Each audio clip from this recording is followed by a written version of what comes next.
I remember a quote I read many years ago. I am not sure who wrote it, but all I know, I kept it close to my heart. I know other people have seen it, but it may be of no moments to them. But I am sure it is of every moment to me. And with all that is going on, the quote kept ringing in the back of my mind. Where one brother is not free in any part of the world, then no brothers or sisters are free. Sometimes we tend to forget where we are coming from and what brought us here. The vehicle that took us here and the ambience, what was it like inside? Was the journey comfortable or scary? We tend to not remember what we wanted out there in the field. It was never money, houses, cars, no vanity of the sort. The one thing we wanted was freedom, solidarity. We also forget the vow that we made out there in the fields, that whenever we were free, we would stick together and become a family again. I think we forgot the things that disgust us out there in the field. Our mothers and sisters screaming in the wee hours of the night from the slave masters, raping them against their will. And during the act, they were beaten and mistreated. How could I not remember my brother and my father cry out from excruciating pain just before taking their last breath?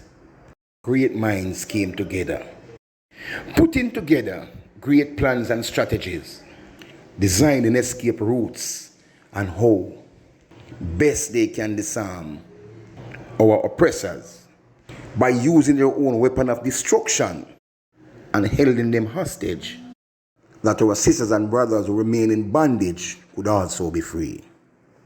These brave men and women were willing to risk their lives, that one day we could have peace and tranquility, solidarity, and live happily among each others.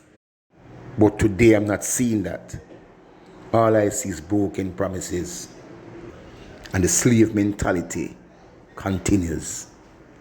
Maybe not physically, but mentally.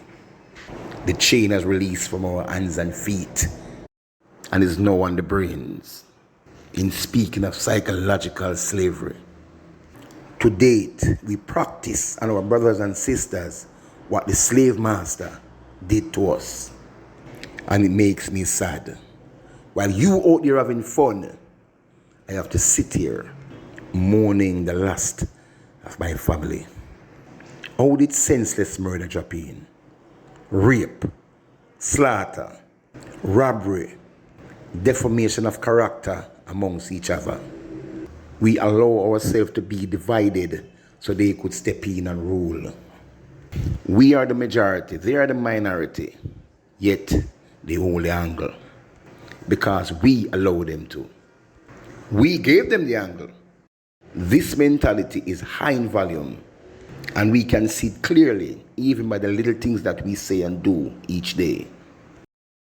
We are wrapped up and tied up into the slave master teaching. We are properly blindfolded, which led us into the path of destruction, illusion, confusion. And now we lost our way into a maze, not knowing which way to turn. After so many years, we are still walking in the counsel of the slave master. The arrogance still remains in us. I can see it in the way we treat our sisters and brothers. I can see it in the high crime rate, where black and black is concerned. Our loyalty for each other is long gone. Selling out to one another is the way to go.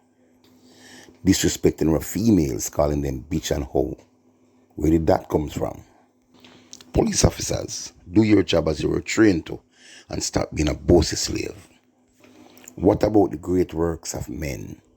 Men that risk their life to see a change. And as soon as we thought the change come, we accept the change, enjoy the change. But in the blink of an eye, you're ready to deny the man that fought for the change and put his life on the line. All because you want to be in the same house as the oppressors. in the same company as the oppressors. And that makes you feel good. You enjoy the division of first, second, and third class. You feed the poor not because they're hungry, but because you want recognition. You love to laugh at people and scorn them. People of your color. But in the middle of laughing and gallivanting, the laugh is on you. Where did you get the notion of taking a sister against her will by raping her and beating her and watching her crying and screaming and mourning and begging while you laughed as you commit the act? Sometimes you take turns with your friends. Where did you get the notion to murder a brother in cold blood without any remorse? Why would you want to call your sister bitches and your brother dog? You know what dog does? The slave master teaches you that you are inferior and they are superior. They call themselves gods and teach you to pray to them. They told you that you are ugly and they are beautiful, they are pretty. And the only way you can classify yourself as being pretty, you have to look like them and have the complexion as them. And I knew my sisters and brothers believe it, they buy it. I can see in the way they bleach themselves today. Every corner, every street, every main, every lane, bleaching cream is active. Some of the brothers and sisters can't even find money to buy food, but they find money to bleach. They bleach the whole body. And in the hotness of the sun, they cover up from head to toe to make sure they get rid of every piece of the black skin on them. Their mission is to see themselves white so they could classify themselves as being beautiful, as being pretty. A lot of the sisters choose a brother because of his complexion. A lot of the brothers choose a sister because of her complexion. The lighter she is, the more chance. The lighter he is, the more chance to be in a relationship. So to meet the qualification, people bleach their body. And to me it's disgusting. I remember leaving my black sisters and brothers on my corner and went to America for a short while. And when I returned, I saw a community full of strangers. Everybody brown. People after reminding me who they are. And then I hear it in a song. Me love my car, me love my bike, me love my money and thing. Most of all, me love me browning. I was shocked. It didn't stop there. Another song has been released called Coloring Book. Then comes Cake Soap, Michael Jackson. But I exhaled when I heard this one from Ginger. Never last my way.